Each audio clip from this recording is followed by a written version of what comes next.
All right, the mission of Robbinsdale Area Schools is to inspire and educate all learners to develop their unique potential and positively contribute to their community. The purpose of, everything we've done and over the summer with our summer programming really checks all 4 buckets on our strategic plan when it comes to academic achievement, student engagement and wellness, community partnerships and collaboration, as well as staff investment and impact. What you hear tonight should highlight, various areas of that. The purpose of this presentation is to celebrate and highlight the work that we've done over the summer serving students, families, and community. All right, this is just a list of the programming areas that we offer throughout the summer. And I'm going to get ready to call up Brian to talk about ESY. Hello, everybody. Extended school year ran from July through the month of July. We worked on our 2 strategic themes, Theme A, student achievement, and Theme B, which was student wellness. And we offered services to 175 students, early childhood through transition age. This is just part of our federal mandate of providing special education services to students who will require that service if they meet the need through regression in skill, self-sufficiency, functional skills, and unique circumstances. So students that maybe have medical needs that need services over the summer. Teachers, case managers collect data over before and after breaks to show a need for those services.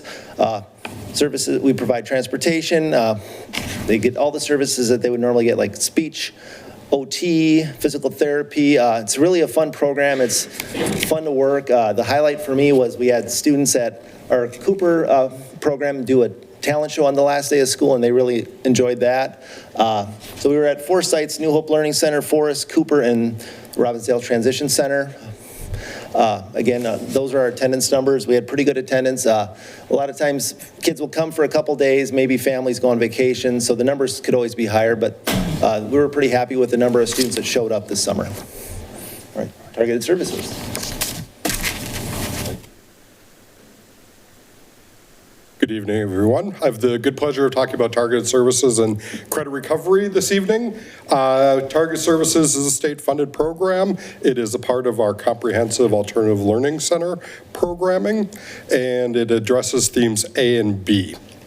For our elementary targeted services, we consolidated sites into one at Robbinsdale Middle School. So we had all of the littles going through a very large building, and it went beautifully. There was a little trepidation, and it went really well. We had just under 400 students attend. We used the same curricular resources that we've used for several years. For English language arts, we use Lit Camp, which is a camp-like program to promote literacy. And we also used Math for Love, which is a game-based program for mathematics instruction, which the kids absolutely love. We brought in a science element this summer for both middle school and elementary, and for our elementary students, they explored circuits and circuitry and very hands-on interactive learning. For our middle school students, they were at Cooper High School. We had almost a 50% bump in enrollment this year. So we had 130 kids at the middle level. We used the same curricular resources that we do for the elementary level, and we brought in the works for this group as well, and they studied electromagnetism. So the power of magnets, it's very cool. Our credit recovery program was held at Cooper High School. This is an opportunity for students who may not have acquired a credit in their first pass through to achieve that credit over the summer. We had 669 students actually attend, and we awarded just over 500 credits. So tremendous. There's a breakdown of where they fall by grades. I want to note that our 9th grade numbers continue to decline because of the success that they are having due to many, in large part due to BAR at both Cooper and Armstrong. This does align with Theme A, academic achievement, and we use Edgenuity as our platform to get the results that we wish for. And I'll turn it over to Anthony. All right, thank you again. Just from a community ed lens, we cover, all 4 themes from academic achievement, student engagement and well-being, collaboration and partnership, as well as staff development. You'll hear about programming from adults all the way down to our littles. With adult academics, we do offer programming just in the month of June. We served over 311 adult learners during that time, specializing in courses that they were interested in taking. So teachers developed their courses based on that. With our Adventure Club programming, which is our most popular, I always will say that, our most popular program in the district. We have a lot of service learning opportunities for young people, Monday through Friday programming, where they engage in field trips, on-site presentations, so on and so forth. We have served over 900 students again this year. Throughout the course of the summer. And then our Summer Explorers, and this year we also offer Super Summer Explorers programming, which is more of a camp-like style program where they're doing activities such as robotics, coding, gaming, water week, things of that nature. We served over 200 students there. And then our enrichment are just individualized classes. Once again, another 200 plus students that we served in that programming. Unfortunately, due to some construction things happening within our facilities as well as with the road, we did not offer swim programming this summer, but that is back up and running now for the fall. Some community things we did. We talk about partnerships. We had our Explorer Day, which is a really opportunity for families to engage in some enrichment activities for free, no charge for that. We had 26 families attend that event. And then we also do our Windows of Opportunity, which is our our adult programming, which are like trips for our adults in the community and different opportunities for adults with disabilities as well. And then we had 21 volunteers across the summer, across our programs this summer. We also employed 22 youth interns in partnership with Step Up and Brooklinks. All right, A&I.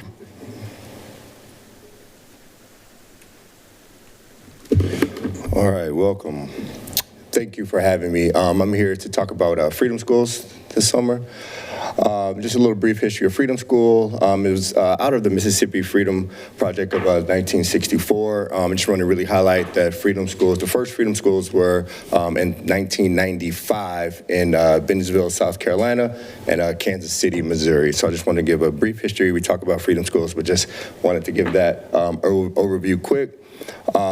So Freedom Schools, 5 essential components. I really want to talk about the parental and family involvement. This summer, we were able to host our family empowerment nights on Thursdays, and it was heavily attended. We were able to collaborate with many different outside organizations to bring in, to come in to share information with our parents. And also we were able to highlight our weekly themes, and so the parents to know exactly what was going on the daily with Freedom School. And so I really wanted to highlight that because our attendance was very high for that. The learning model, everyone, when you think of Freedom School, you may think of Harambe. The components are there. The opening chants are what really gets the scholars excited, get them ready to go for the day. Then we move into the read aloud guests. We were able to have read aloud guests for every day of summer programming, and so that was awesome to have. Programming went this year, June 17th to July 25th. Yeah, and then we were able to have Dr. Stallo come to be a read aloud guest. Another one we had was Lieutenant Governor Peggy Flanagan was able to come as well. This year we served 109 scholars, so we actually told CDF we were serving 100, but we actually went over 109. And so a couple of the activities that we had, we always have African drumming, but this year we had inner city tennis, and so that was a new afternoon activity that we had. And then we also had leadership development. And so what we did is that was our level 2 scholars, which were grades 3rd through 5th. They were able to participate in leadership development. They also, I didn't include it in there, but there was also an afternoon activity really focusing on social activism, and then actually what does that mean at that age, and because, oh, that's the next slide. But here's a highlight, a snapshot of kind of the scholars that we served. We had, like I said, we served 109 scholars this summer. You can't see that, but it was 64 returning scholars. And so that's just a testimony of kind of the work that we're doing at the district here. We have returning families that want to participate in Freedom Schools. Every year we have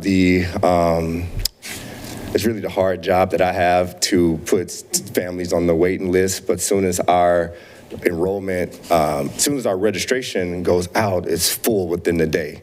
And so that's that's great on one end, and we're turning away families, which, don't like doing that. But it's just a snapshot that we have. I would say that we had the most of our scholars that came from that level 2, which is grades 3rd through 5th. So that was a lot of our population. Just wanted to highlight a couple things. So Field Trip Fridays, we went to field trips every Friday. Our scholars loved that. This year was our National Day of Social Action. The theme was public education is a public good. And so what we did was we collaborated with many different Freedom Schools that are in the area, and we met at St. Paul College. We marched to the Capitol and held a rally just to bring awareness to public education. And that was a sight to see. And there's our scholars there on the picture there. We have those teal shirts, so we can recognize everyone, because there's a lot of students out there. It's, it's hard to keep up with ours. And then we had our finale. At the end, we come together. So each week we're building up to the finale, and at the end, our scholars come and perform everything that they have worked on for the 6 weeks totality of the program.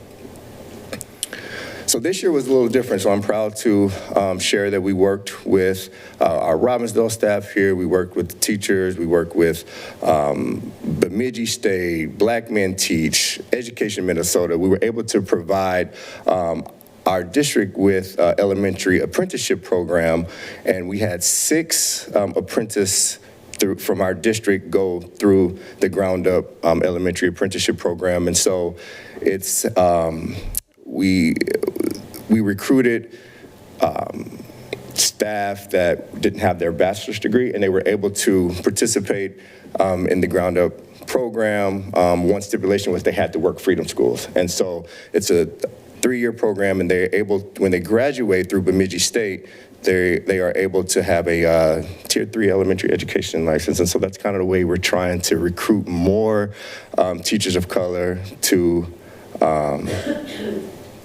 come to Robbinsdale and stay in Robbinsdale. So no, that was very quick. So the total served this summer, we served 2,837 students this summer, and it's the breakdown of all of the programs that we had and the students that we served as well. So